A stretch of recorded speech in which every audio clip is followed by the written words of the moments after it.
want to start this off with a question. A question that I want you to ask yourself. When was the last time you saw your baby photos? Okay, now that you answered that, what format were your baby photos in? And what I mean by that, was it on the phone? Was it on the computer? Was it on a digital camera? Or was it in a photo album?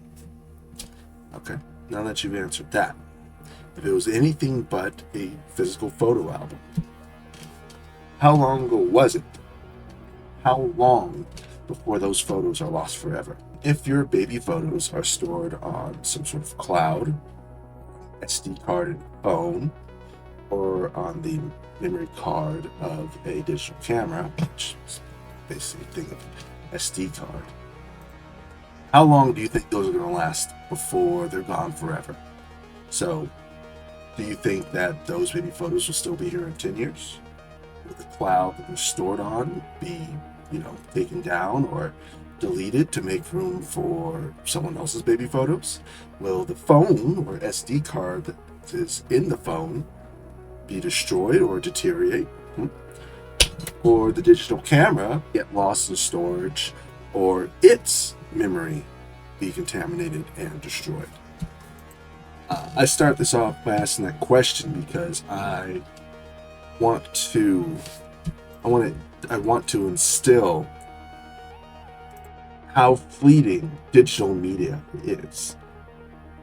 Just like your baby photos, games inside a pure digital format have a very good chance at some point, not even far in the future, but the near future, being gone forever.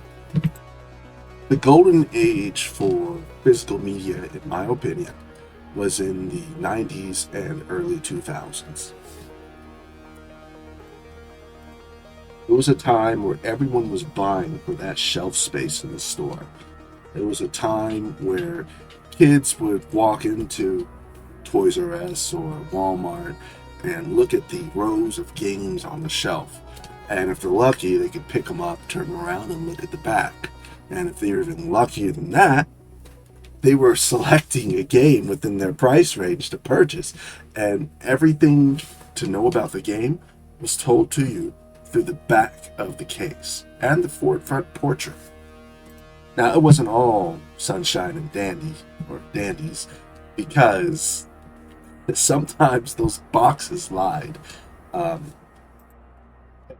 I myself have been duped by that more than a few times.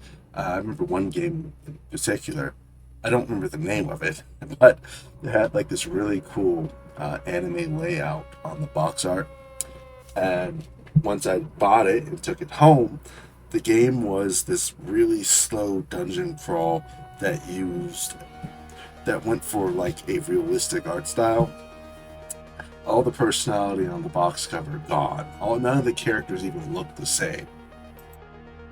However, that was the minority, because typically when I got a game from the store, I would spend the whole car ride back home looking at the back of the box, looking at the images, reading the text, and getting immersed before I even got home. I would stare at the box cover and just kind of look at every single little detail. And once I got home, opened it for the first time, took this, whether it was a cartridge or a CD, and put it in for the first time, and the intro screen would come up, it was all an experience. At the moment of purchasing it to getting home and putting it for the first time, all of it was an experience.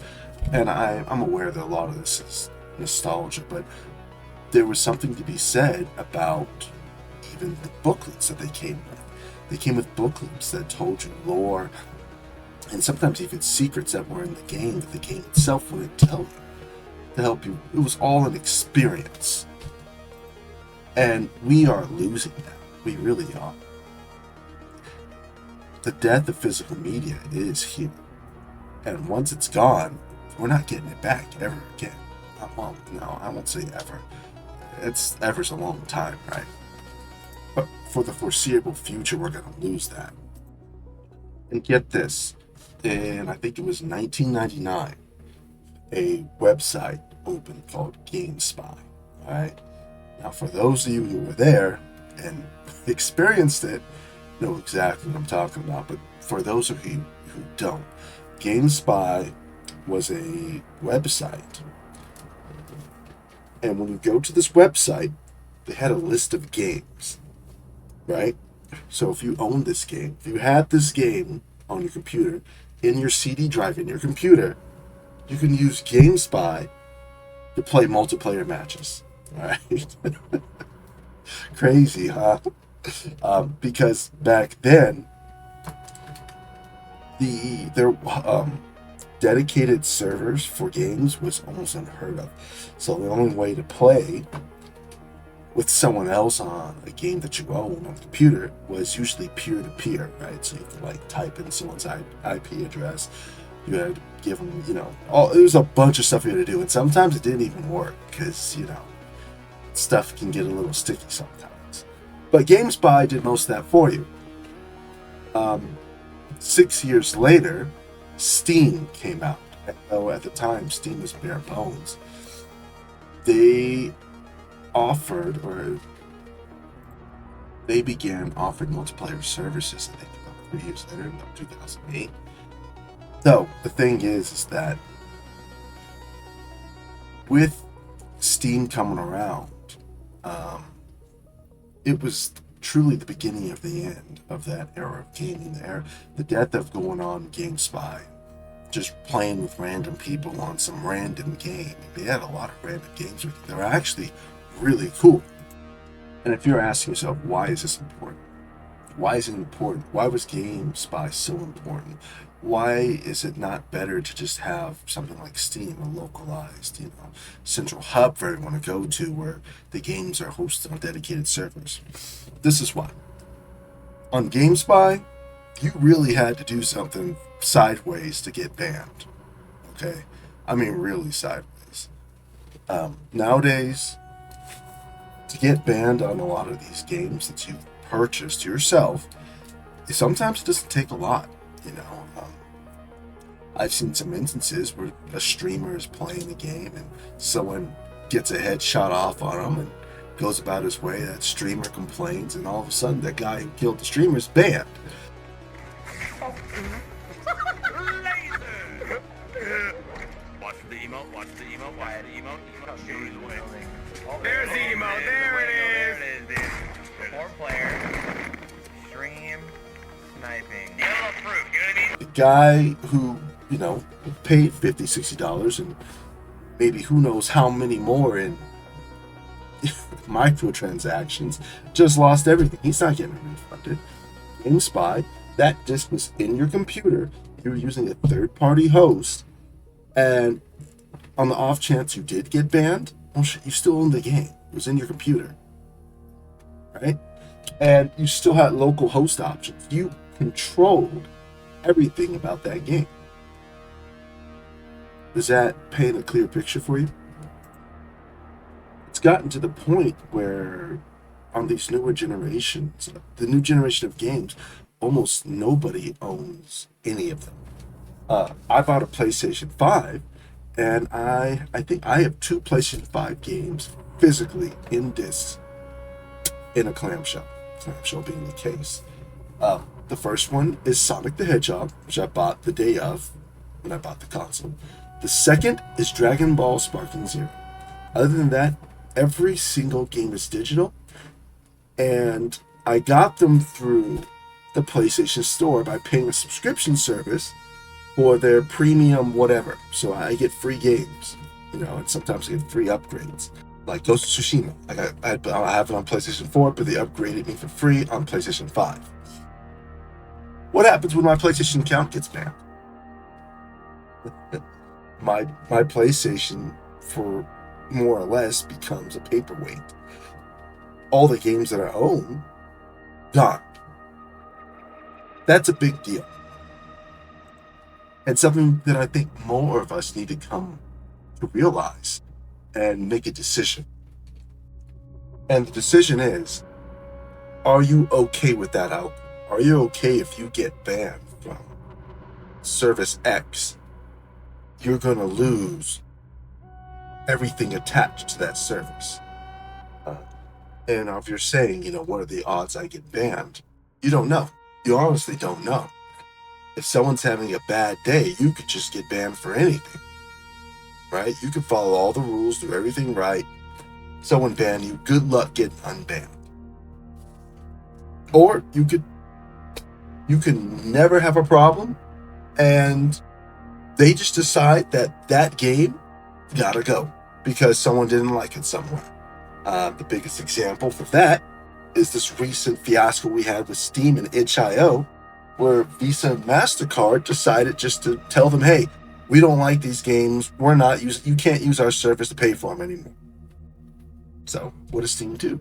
Steam needs to make money. So they gave in, took the games off the service. If you owned them, too bad, so sad. I myself personally have decided to stop going down the digital route. And I say this on every other video. I am no way affiliated with GOG or anything like that. But it's a DRM-free platform. Everything I buy on it, they give you the installers. And I can take those installers and I can back them up on, a CD-ROM, or not a CD, but a CD, burn it onto a CD, or put it on some cold storage. And anytime I want, I can access that storage and use it to install my game onto my computer, or give it to a friend if I want. We really need to start pushing back against this. I'm not saying there's not a place for digital media, but having it exclusively digital, everything you own, your games, digital, is a horrible idea, because eventually you're going to start losing stuff. Games are going to start fizzling out of existence. And even more so, before, when you bought a game, going back to when I bought, like The Legend of Zelda, and I had it in the car looking at the box art, I own something. I could use that game. I still have it. I still have my Legend of Zelda. I can take that game and I could sell it to you. Now, most of the games on my PlayStation, I can't sell you any of that digital media. What am I going to do? Sell you my account? I could. But even if I do, you still don't own that.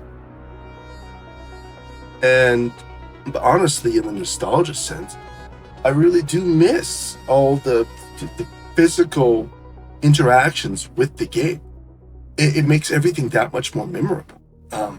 Flipping through the booklets and looking at the box cover and all that, it really does kind of build an immersion for you. Some of the artwork back then was beautiful. Get this full circle. Think about your baby photos. Where are they? What would you do if you have no baby photos? If they were just got deleted out of existence?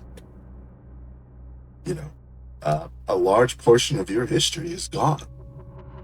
And now, I don't, conflating that with the games you own. This might not be as severe, but still, it's your history. It's something that you enjoy, and therefore it's a part of you. Think about these games that you treasure and own, you can no longer access anymore. Alright, well, that's all I have for this one. Like and subscribe if you liked the video and you got anything out of it. If you didn't like it, go ahead and give it a dislike. But either way, take care, guys, and later days. Just you.